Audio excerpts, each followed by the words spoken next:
Okay, well, thanks for inviting me today. My name is Lusha Tronstad. I'm at the University of Wyoming at the Wyoming Natural Diversity Database, which is the natural heritage program for the state of Wyoming. My job is to collect and maintain information about rare species in our state. We have a very large natural heritage program, so I'm in charge of the invertebrates. That means I do a lot of pollinator work in Wyoming. So we've been doing pollinator work for over 10 years. I am not raised in bees from my graduate degrees, but I've been working on bees for well over a decade now, and I love them and I really enjoyed working with them. So anyway, today I'm going to show you a couple of things we've developed in our lab to help us identify bees, and I hope they might be useful for you guys as well. Please chime in at any time. I feel like this is an open discussion, so I'd love to hear your feedback and any thoughts. Okay, the first one I wanted to show, hopefully you can see that on the screen all right, is the Wyoming, sorry about that, let me make it a touch smaller, maybe. It's the Wyoming, whoa, okay. Okay, we'll keep it there. It's the Wyoming Native Bee Field Guide for Wyoming, and Michael Dillon and I put this together along with a really talented artist named Sierra. And yeah, we put this together a couple of years ago. We wanted to include all the bee genera from Wyoming as well as all the bumblebee species. Okay, can you still see that or not?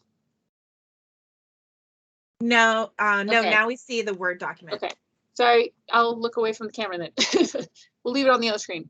Okay, anyway, so we put together this field guide. It's available at the link that Claire sent you. I can't send it to you because I put it together for our Biodiversity Institute, but they sell it for the cost of printing, which is about $10. So it's a pretty good deal, I think. It's it's almost 200 pages long, full color. I don't know if you can see, but it's a little field guide. So it's about 3 by 5. It's something you can throw in the back of your backpack in the summertime. We use it a lot in the lab as well. So it's just a real handy thing, I think, anyway. Okay. Dedicated my son.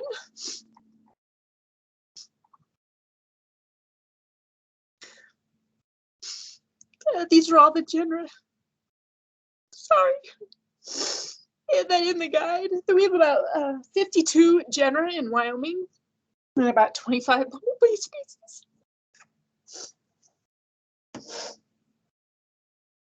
I'm sorry. My son died 3.5 years ago, and he loved bees. Yeah, take your time, Lusha. I'm sorry, I wasn't gonna get it.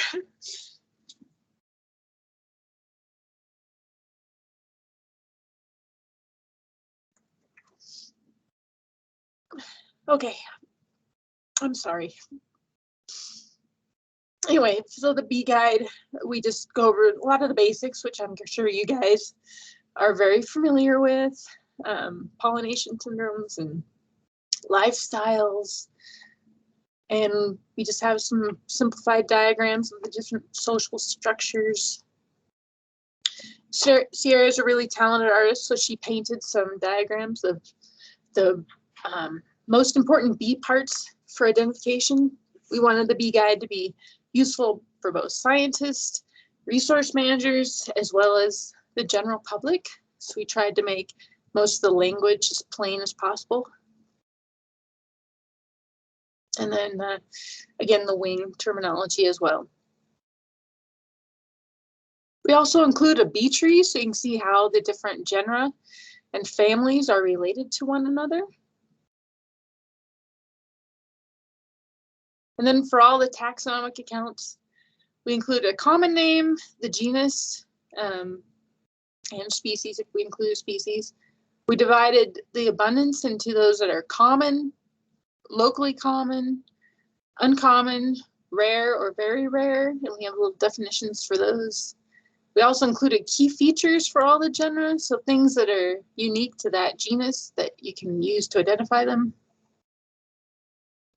Also similar bees, ones you might get confused with, and the page numbers if you want to go look at those.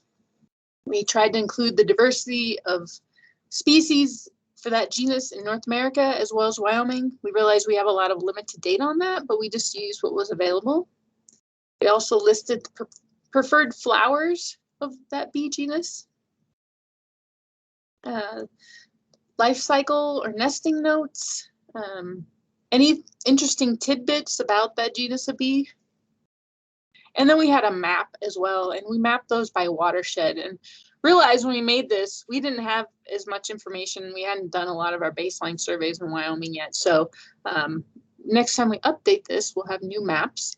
But anyway, we did include the adjacent states here. So all of our neighboring states, you can see if they're known. And one way that we picked the different genera to include in the guide was we included any genera that were known from adjacent states because we thought, well, they might occur in Wyoming, we just don't know yet. So we wanted this guide to be as comprehensive as possible for Wyoming and the neighboring states.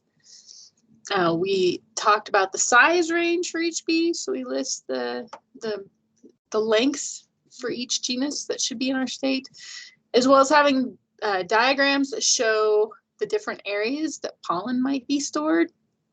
And then we have 3 different pictures to represent different body shapes for bees, like the flattened bees, more cylindrical, or really robust bees.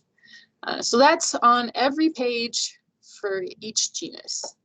We also have quick references for folks if they wanted to just, like, oh, this is a really robust, really fuzzy bee. Well, it could be some of these, and there's the page numbers, so you can go look at them. So we did some really quick references for all those guys. And then we jump into the bee family. So for every family, we have an overview page with a couple pictures.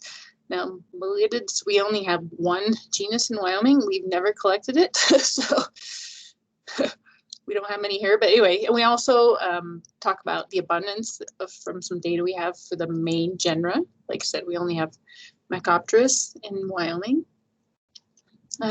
Okay, so here's the first genus page. So we try to have pictures from each, and then Sierra also painted a picture of a wing from each genus, which I think is really nice to be able to see the wing from all different genera. So we have pictures, and then on the bottom part, you can see that we have the taxonomic account. So those are all the things I just went over. So you can see the names, how abundant they are, the key features, the diversity, similar bees you might want to look at, the flowers and so forth here. And then our map, where they store pollen, the general body shape, and the size there. And we tried to make the bar the same as, so it should be exactly what it is in your guide. Like if you open this up here, the bar should measure 9 to 11 millimeters. So when you are out in the field, it should look, pretty similar if you have that bee close to you. Okay, and the rest of the guide just that in the shape there is a really useful tool. Yeah, I think it's pretty handy. I'm glad you do too.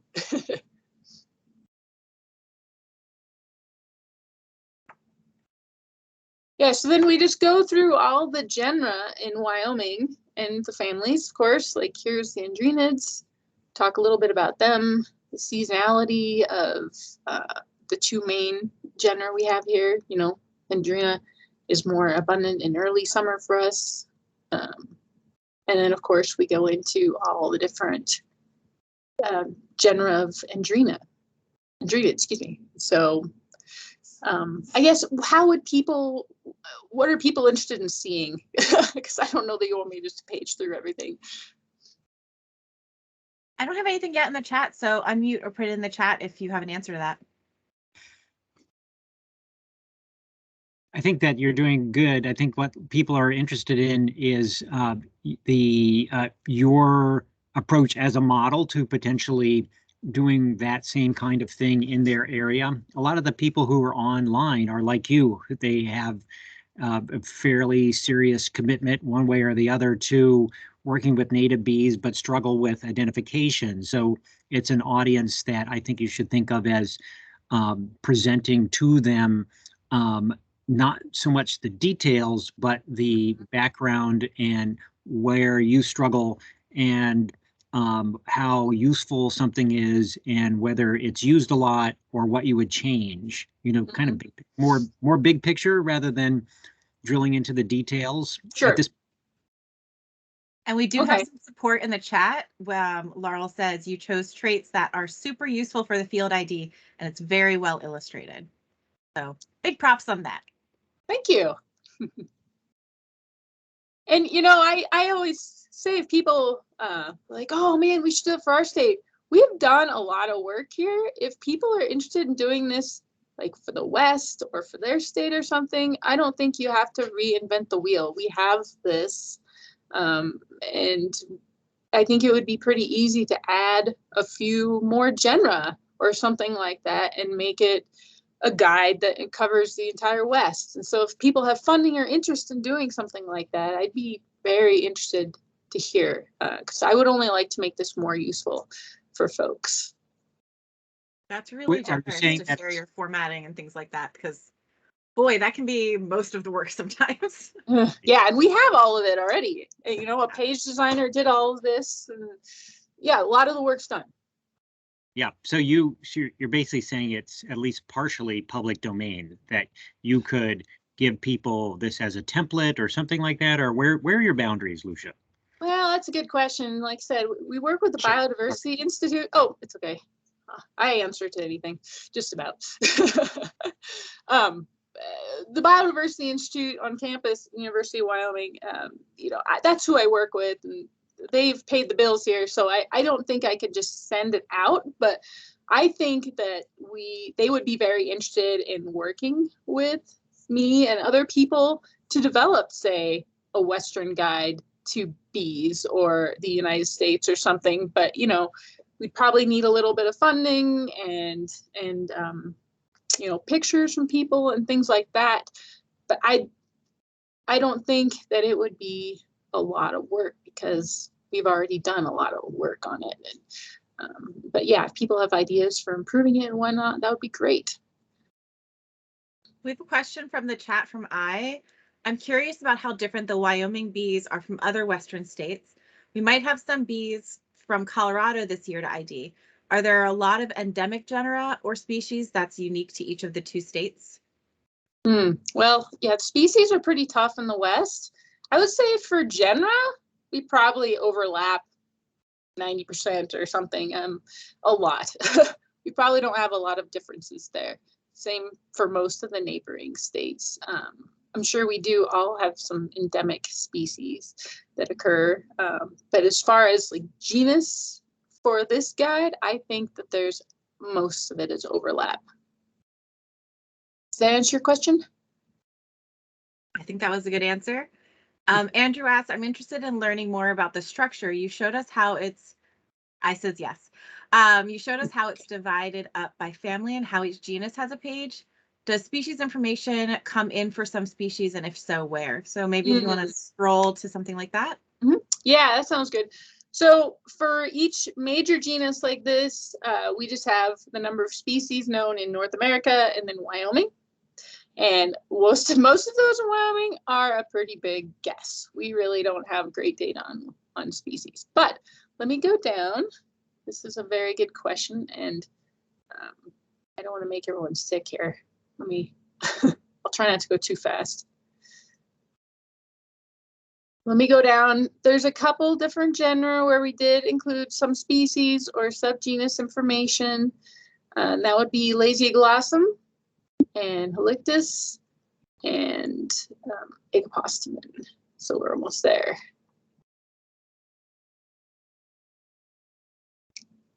Good choices. We get a lot of Lasioglossum questions. Oh, Everyone's favorite.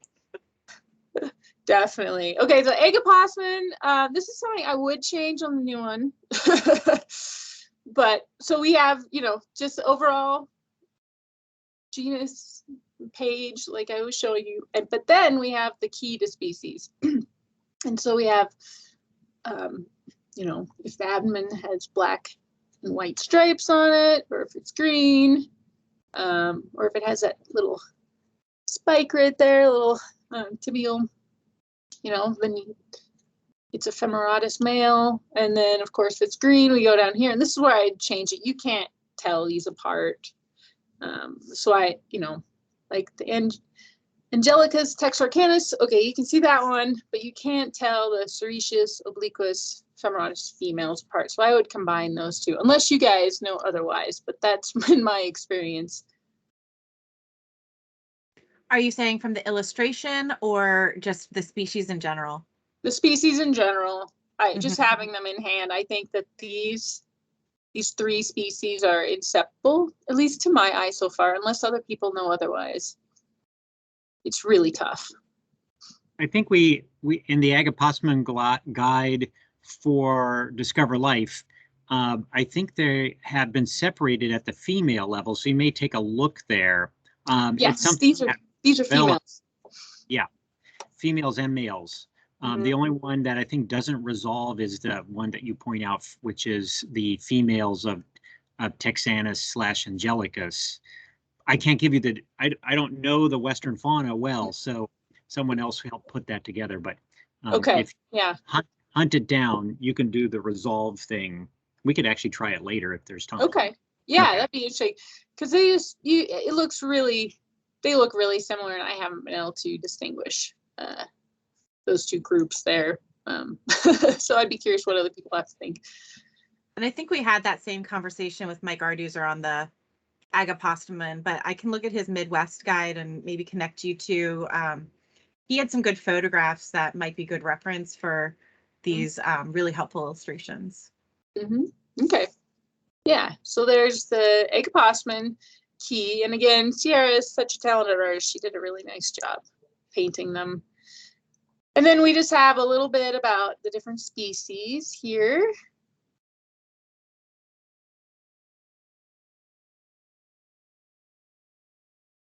And then we should be, okay, there's Ficoides and Halictus. Okay, so here's Halictus. And oh, notice that when we do have features, we can show in pictures, like we'll put arrows there. And if you go down to the key features, we see strongly arched basal vein, and then it's pointing at it, and strong wing venation. Anyway, so it points at what we're trying to look at. Okay, then we have the species key for Halictus here, which I think this one works out really nicely. I think it shows the features really well, what we're trying to look at to identify the species we have. There's the other half of the key. Yeah. And then the last one, hope we can get through the Halictus species. I like with that last one how you did some color coding to make it easier to read, that the foreleg to be reddish or yellowish. Something that we've been talking about frequently in these classes are definitions of like the color wheel and how to make things not so jargony, but also descriptive enough, and have everybody kind of on the same page of what these the spectrums are. So that's really helpful. Yeah, that was something we really struggled with here, is like, oh yeah, that's kind of a really, really specialized word. You know, people in general aren't going to know what that means. So we really tried to use common language, or at least define it so that people would understand what we were saying. And I like Sierra came up with the different colors, and I thought that was a really nice touch. Okay, we should have Lasioglossum here. There we go. So there's our page, and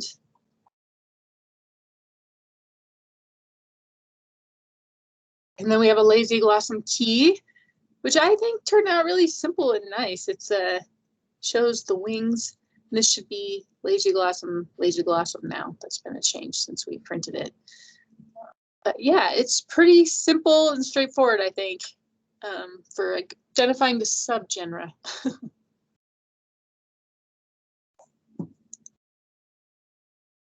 That is super. I think we would really love to see that part specifically as a one pager that people can have right at hand. Yeah, that'd be fine.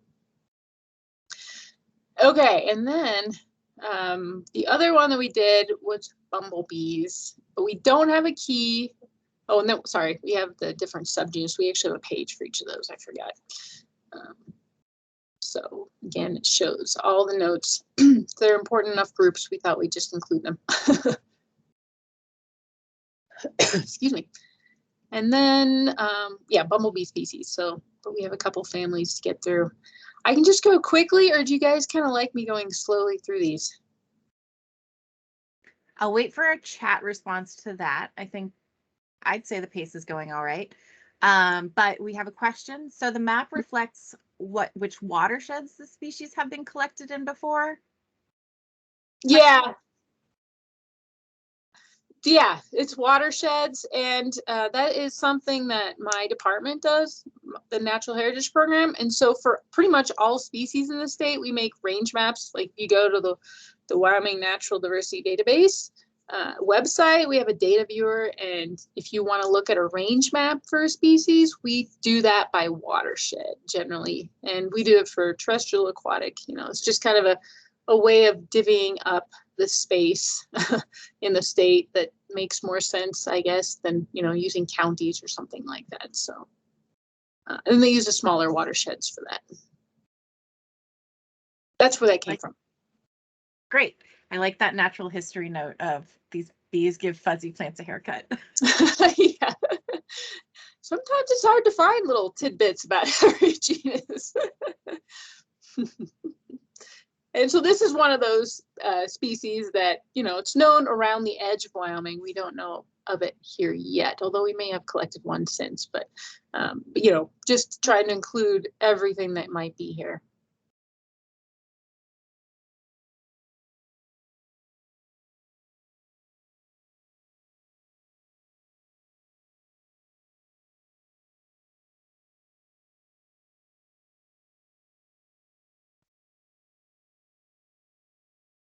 And this is an interesting natural history note about Wyoming. So we have something called the Great Divide Basin.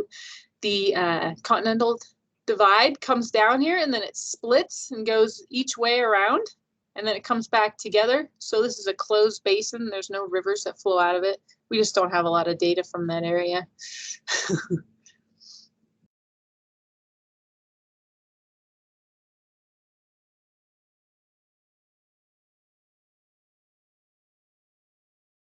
Our chat isn't super active today, so I'm going to invite people to unmute if you need Lusha to stop or have an immediate question.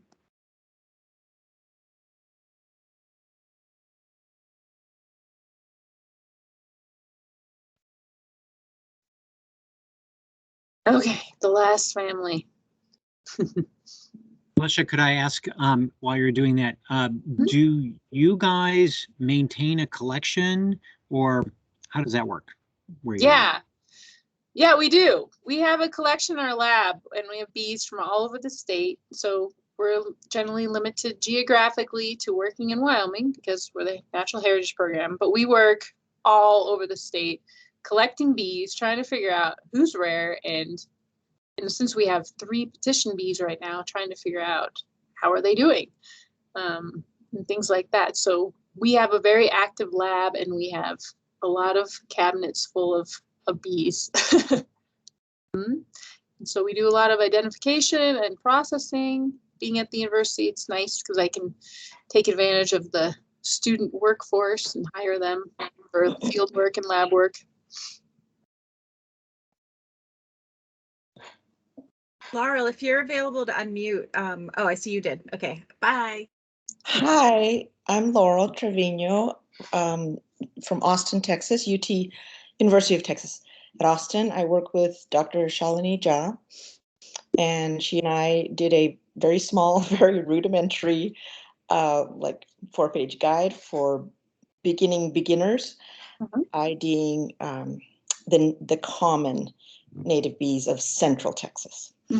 And I think it needs a lot of work, but some of our ideas have been borrowed by other, other people have written to me and said, can I use your wheel? Can I use this, that? So yes, we loan out our ideas.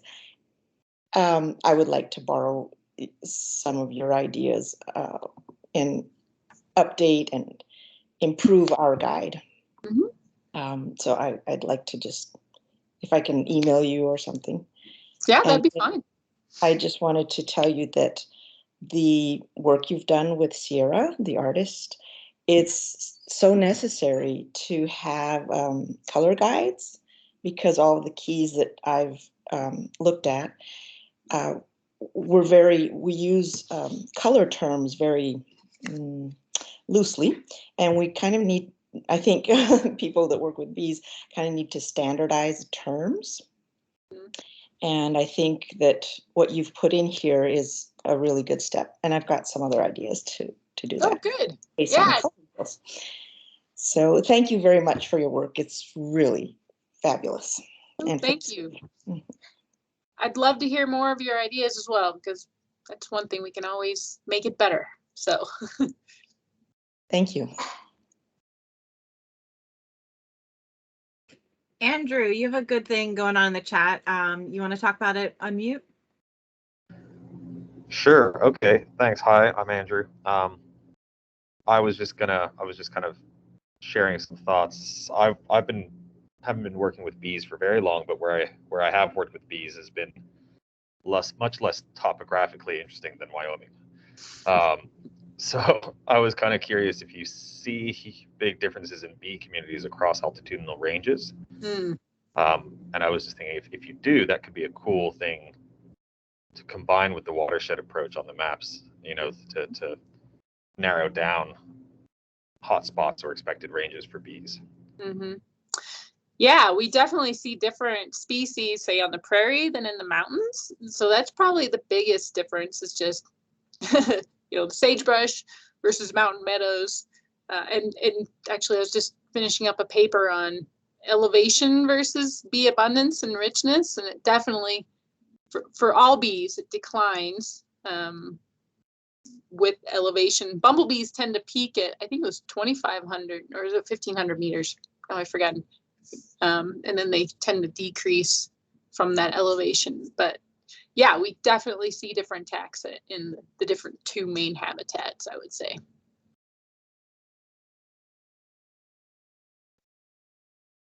Thanks. Yeah, and I think a lot of that would be highlighted in our range maps, because we do use small enough watersheds, but they do tend to come off the mountain sides, But yeah, that's a good idea.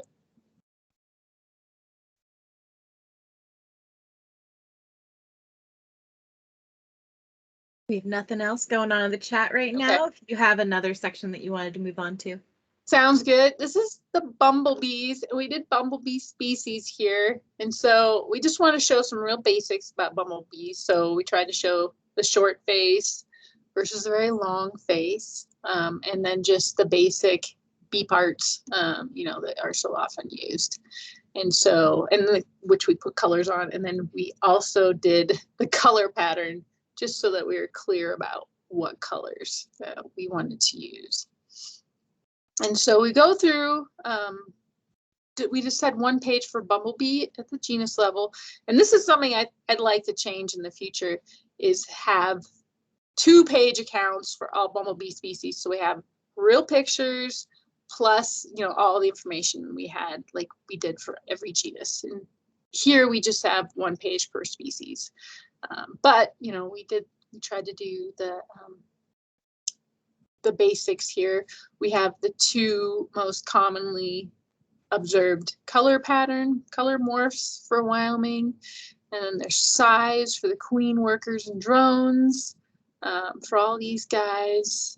So we did this for all bumblebee species. Of course, we have found a new genus and species of bumblebee in the States, and so we printed these, so that would be another addition. But yeah, so anyway, this is what we did for the bumblebee species, which again, I think we could do a little bit more on. I think it would be nice, because bumblebees are so, they're the charismatic microfauna of our lives, and a lot of people are looking at them.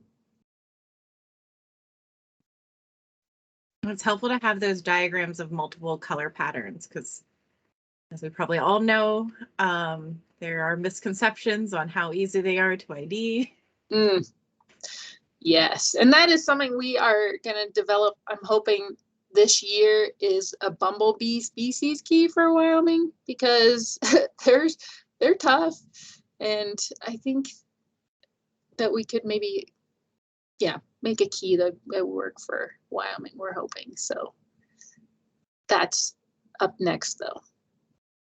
Now, I did want to just mention that I put honeybees in here because I felt like it was important to put honeybees in just for the education for the public because, you know, people don't realize that they're not native. And I think it's good that they can identify them, and then it's an opportunity to teach people about honeybees.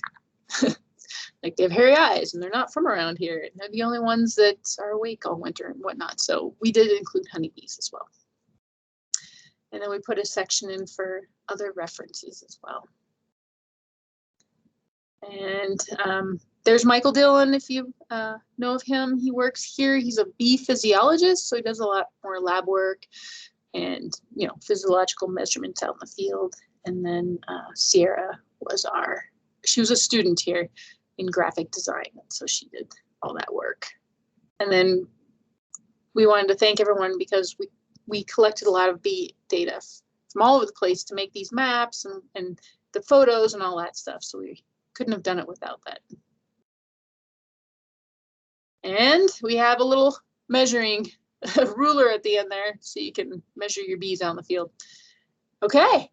That is that. I was going to close it and go on to the just general genus key, if that's okay with everybody. I'm good with that. If we don't have anything in the chat addressing this one, here's your last chance. Well, not last chance because we're here, but. Right. Okay, I will move on, but let me know if there's any questions. So the other thing I wanted to show you today is that we have reduced the giant Michener key for bee genera of Central and North America down to a key for Wyoming. I'm sure a lot of you know exactly what I'm talking about, and it's a lot to wade through. I felt like when I had a new student come in, or teaching undergrads or technicians, anybody that they're wanting to learn bee identification, it was just such a roadblock. There's so many genera out there that don't occur in our area. There's so many tropical bees that are not in Wyoming that my PhD student and I, Christy Bell, we just sat down for we have bee Fridays in my lab, especially since the pandemic began. We have bee Fridays from 3 to 5, and that's how we end our week, is we do bee identification over Zoom. And so we just took a few of those Fridays and we reduced the key down to ones that are in Wyoming. So this is what we've done, and Claire sent this out to you today. And I hope it's useful to some of you. It's been really great for our lab. I'm sure there's still mistakes in here, so please let me know if you find any. This is totally a work in progress. We need to add more photos, but it has been really helpful, and I've found that people have a much easier time learning bee identification using this reduced key rather than the whole book. So what we've done, first off, we just have, differences between males and females, just some things you can look at. But then the key starts off with, some marginal cells, and my daughter, who wants to be an artist, drew these for us so you can see. And then a lot of times we'll also put in photos, like here, the hairy eyes of a honeybee and the tibial spur or not she drew, and the wings and beryllium. And so, we just went through and collapsed this down. So instead of a thick book, I think this thing is 12 pages currently. We need to add more photos, but it's just so much easier to get through. And yeah, it's just been a really good thing in our lab. And we hope to keep working on this. Like I said, we want to make one for bumblebee species as well as the bee genera. And so, yeah, this is very much a work in progress. So it looks like that is taking the Michener key verbatim and then since some of that stuff is some wacky jargon, providing the support with the images and the diagrams that are necessary. I like that approach because then it teaches you what you're going to see in the more complex guides. Yes. Yeah, we try to, I mean, sometimes we try to use more common language, but in general, we made this for someone learning bee identification. So we didn't simplify it like we did the field guide. We also did include some of our own observations, the things that we felt were maybe a little more features that were easier to see than Michener used in a few cases. But yeah, mostly it's very much after Michener. We have supportive things in the chat saying that this is a good idea. Yeah. Yeah. It's been something I've been meaning to do for 10 years. We finally did it. And it saves so much time. I wish I did it several years ago. We have support saying Andrew is pleased that genera that don't exist in Wyoming have been removed. Helps skip a lot of things as well. Mm-hmm. Oh, yeah. I may have missed this, but is this something that can be shared? It was shared this morning. I was. Okay, so got it. Yeah. And you know, I put up in the beginning, just I don't want to, you know, I wanted to make it very clear that this was simplified, modified from Michener. So I put that right up there. And, you know, Christy and I did this. So, you know, hopefully everything's good on that. But yeah, we didn't come up with the keys. What do, I guess, curious, do other people tend to use Michener for identification?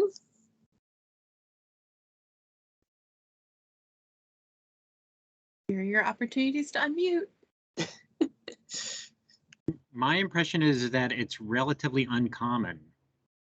They're going to probably use no, so let me back up and say, are you talking about the full bees of the world, Michener, or are you talking about genus level with Danforth? The genus level yellow book. All right, I was thinking, in my mind, I was thinking of the bees of the world, like, wow, that's, but yes, I think a lot of people do use that, some version of that book that's available. And actually, I don't know, does anyone know how available that book is in PDF or some other form at this point? It has been on and off available through sort of secondary sources or almost basically reprints, but I assume it's somewhere, but does anyone know? I had a student take the B class, you know, on the Arizona, New Mexico border a few years ago, and they sold them a PDF bound version. I mean, sorry, not a PDF. It was a bound printed version of it for like $10. So yeah, I want to say it's public domain, but because I think it's Smithsonian Press, which would be public domain if it was.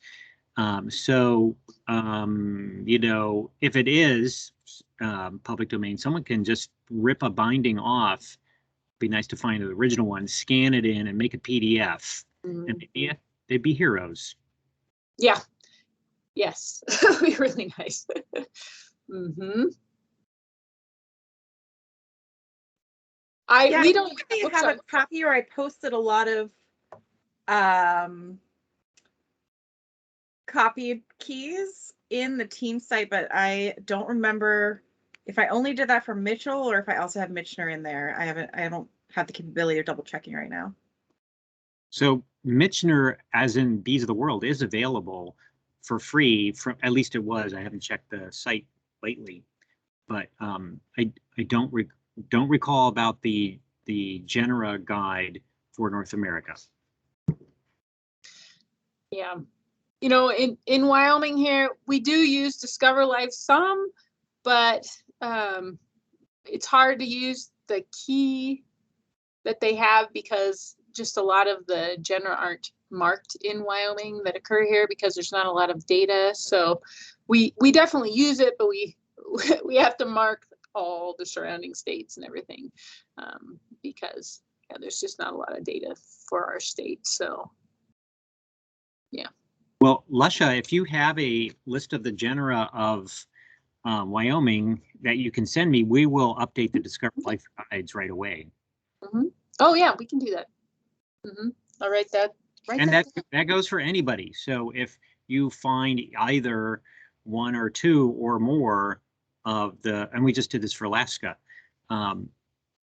genera are not listed in the Discover Life key. When you click on the state, theoretically, you would get so usually we're very conservative. So we're going to give you the known bees of, say, Wyoming, and bees that could be in Wyoming based on surrounding state things. But it sounds like we missed some things for Wyoming. So glad to add those in.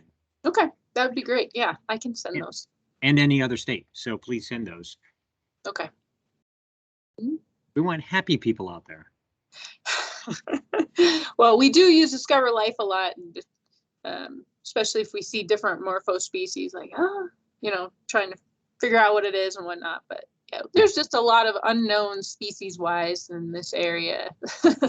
Well, it's actually Wyoming's very biodiverse. I mean, your species list is probably well over 1,000 if you really drill in. You have prairie, 2 mountains, and little tiny bits of southern stuff. But yeah, most of the Discover Life guides really don't get and cover the West, and it's outside of our skill pocket. But we are really happy to work with anyone in updating a particular guide to species or whatever. We're just going to probably ask you to help with the scoring for each, which in the worst possible case can be just done from the literature. And right now, I don't think Claire mentioned this, but I'm working with Karen Wright, who was on the Melisodes things, and we're going to update all of the Melisodes females for North America, which is a lot of work, and we're going back and forth for a bit, but in the works. Mm-hmm. Oh, nice. Yeah. That's how it works. It's all collaborative because no one has the time to really do it all themselves. And there's always little things like, oh, you were missing, Brachynomata from Wyoming. So if you find something like that, then let us know. It's easy. I mean, I literally go in, make the change, and we're done the next day it's live. Something like that. Wow. Super easy. Oh, wow. That's really fast. Yeah. Oh, no, that's good to know. Thank you. So I'm going to backtrack to the missioner guide. Jean posted in the chat a link to where you can download it from.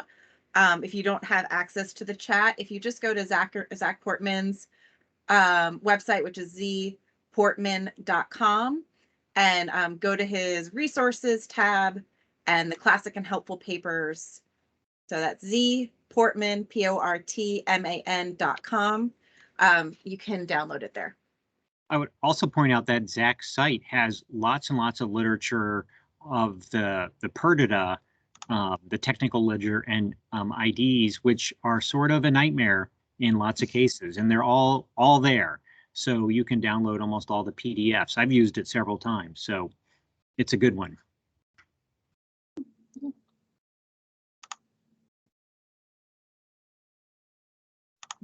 Well, we have about 15 minutes left if we want to show the Discover Life, how those things can be translated, or some other angle to this conversation.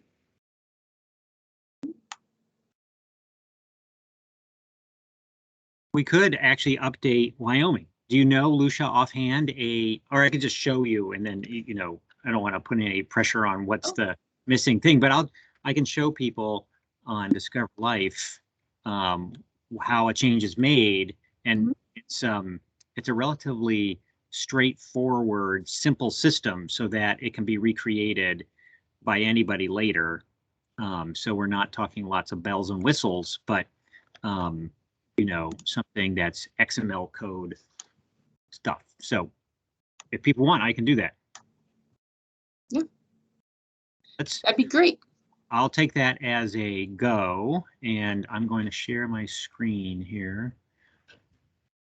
And go there. Oh, this will be interesting. I'm going to share my screen of the screen being shared. What's going to happen there? So let's see if I, oh, there's my Facebook page. Let's go to here. And so can people see my screen now? Are we good?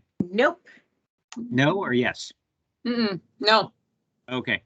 I thought I did. Oh, how about now? There we go. We Okay. see your Google. All right. Now I'm going to go to, this is the general suggestion for starting place. It has all the guides listed here. We're going to the genus guide. And first thing, I should have done this before because it might take a second, but if you click menu on any guide, it's all of them are run the same. You see basic information here, but I'm going to get a PIN number, and there's several email addresses that are involved, and I just sent to my email address. You know, several email addresses have permission to make changes, so they're sending a PIN number. And what that's going to do is it's going to modify the URL. And it actually is basically just adding code to the URL. In this case, it was set up for my email address, but just to show you, if some guides were set up by other people, so we can change, again, using basic XML code kinds of things in the URL. So we can change the email equal droege@usgs.gov. Doesn't matter in this case because it was already set up for that.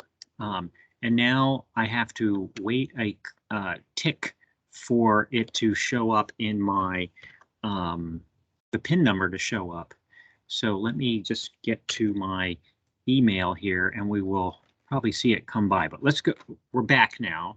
Okay, so if you click email, it's still the, click menu, it's still the same, right? So even though I added the email address that is now the default for the guide, it's still the same things.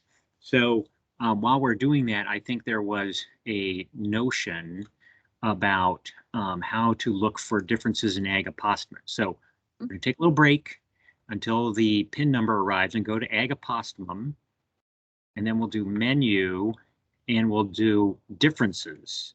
Okay, and the problem is that it's male and female differences, but let's, you know. Females. It was on females. Yeah, no, I know, but this guide has males and females, so they'll all be conflated. So what was it, femeratus and Yes. obliquus? Yep, and sericious, or I'm going to leave sericious out for the second, just because you'll see, because we have males and females, it's going to give us 4 instead of 2 columns.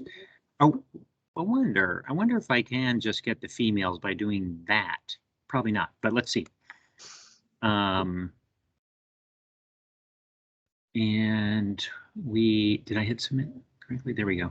Yeah, no, it's strictly working off the menu over here. So you can see the characters on the left, and you've seen other guides doing the similar thing, and then the differences between them.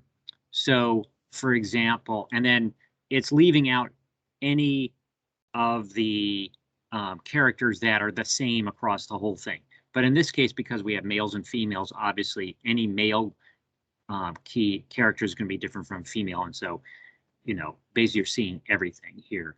But you can do this by, so you can scroll through, for example, here's a male femeratus and obliquus and texanus and angelicus difference character, but you wanted to look at females. And so and if you go to the top here, so we have obliquus over here, femeratus. It's a alphabetical thing. Oh, here we go. Here's actually a character. So here's female femeratus versus obliquus and sericious. Okay, sort of denoting, but I didn't include sericious, but denoting the problem as you saw it. So here's the information for femeratus. Here's the, we won't go into the details, but here is the information for obliquus and sericious. So it's not separating them there. It's just pulling out femeratus from those two. And there may be another character, if we selected for obliquus and sericious, that would separate those two. but you can see here's some information that you may want to look at and evaluate your specimens to see if, you know, you agree with this and whether you can use it and modify it in any way to add more additional information that would make the characters sing. So does that make sense for people in terms of looking for differences see, the problem with Discover Life is it's packed with all kinds of information, many of which you're not interested in. So you often have to use the structure to drop things out, but it's never here's just a guide, plain and simple, of something from did it go into my junk mail? I'm still, oh, there it is in the junk mail. So be generous. So if you're looking, I think you can see on the screen, perhaps it's small, here is some code. It's a PIN number. So I'm copying that out of my junk box. And I'm now, I need to go back to the Genera guide, right? Not the Agaposmin one. And I'm going to add that code and PIN equals. So it's just code. And the PIN number is going to be this. I'm not actually going to bother with the email thing again because it's set up to do that already. Now, when I click menu, boom, am I allowed to say that? Boom, we have all kinds of additional things and features here. So let's take a look at, so first of all, let me ask, Lusha, do you know something that's not in the guide that we should mess with, or should I just do any old thing then? That's a good question. Let's just do Brachynomata because it's obscure and it should be there. Let's see if it is. So let's say it's not, okay, and which may or may not be true. So to change that scoring, I'm just clicking score and I clicked Brachynomata box, and I can go to the top and hit submit, or I could have just hit enter. Now, here is in the scheme of things, there are 1 million characters in the genus guide because we're covering everything from the tropics up. But we can use the upper stuff like, oh, look, there's state or province where the bee is from. We can go down to Wyoming and it's not clicked. Do you guys know? Do you have Brachynomata? I found it in South Dakota. We've never collected it here. Okay, so it may not currently be on the list. What I usually do is I look at if I'm trying to figure out what should be in a state, or possibly is, I would look at the Discover Life, or you can look at any of the others. GBIF is the second best one. Maps of that, in this case, genus, to see like, yeah, it's not in Wyoming, but gosh, it's right on the border or something like that. Yes, we do that too. Okay, so theoretically, all I have to do is click that, hit save, and now it would be scored for Nevada. No, I mean for Wyoming. But I'm not going to do that because we're not absolutely certain we want to do that. But so I can do that with any of these. Yeah. You said you found it in South Dakota, and South Dakota is not checked there. If you do want to just change it while you're there. Well, I should say I probably found it in South Dakota. Fair enough. Just that was in my mind as a obscure thing. I'll have to go back to, I wonder if, well, okay, let's do this. Go to there. We'll answer this question. Go to map and we'll put in Brachynomata. It was a surprise. I do think I found it there and was like, what's it doing in freaking South Dakota? So we're hitting submit here and it's showing all the Brachynomata. The underscore says, show it to me by species. And let's take a look here. So indeed, so see that's the Badlands, there's South Dakota. So it should be scored for South Dakota. And, you know, Wyoming is basically right in there somewhere. And here's some stuff in Colorado. So Lusha, in or out of Wyoming? What do you say? Well, that was not in Wyoming. It was not in Wyoming, but see, the state list are things that could show up in the state. It's not a list of known things from states, right, because what we do know is that we don't know a lot, right? Mhm. So Yep. we want a conservative approach. So if I don't, for example, have it in South Dakota, and I get a brachynomata in South Dakota, then I've already eliminated it as a possibility. So you're on the call. You're on the hook here. Yeah, And- well, I guess I Right. would say no, because it didn't look anywhere close to the border. It looked like it was on the far eastern side of the state. Okay. That would be- I'm going to interrupt for a 5-minute warning and also a suggestion from the chat, at least a 5-minute warning for the recording. Yeah. It would be great if you could add state lines to the maps for easier viewing. So if that was a toggle option. Right. Yeah, that's a pick thing, and I've asked about for that, and he has never added that. But maybe someone else could convince him to do that. It's like his show. I agree, though. Thank you, Will. But the brachynomata that we found were in the Badlands, which are just to the other side of the Black Hills. Oh, you're in the Badlands. Oh. Yeah. Yeah, that's Yeah. not that far away. I agree. Right. Okay. It So looked farther. yeah. So do you still want to leave it off? That's fine. You can put it on if you want to. That is Okay. pretty close. Yeah, this is a general issue, right? It can't hurt to have it in, but it can hurt to have it out, right? And the same thing when you're dealing with characters, where it's like, you know what? It probably is almost exactly one acellar distance from the vertex, but you know, if you look at enough of them, there might be some that are a little less or a little more. You might be different. So score them for all three, even though the most correctus characterization would be that. So we've made some changes. I wonder if Nebraska, okay, it's clicked already, so we're good. So we're adding Texas and South Dakota to this list, which is good. And we're going to just hit any of these save buttons. And so what you see here is, first of all, no error messages, yay. And then this is just the code. So this is code that runs Discover Life, and you've just recreated that set of code.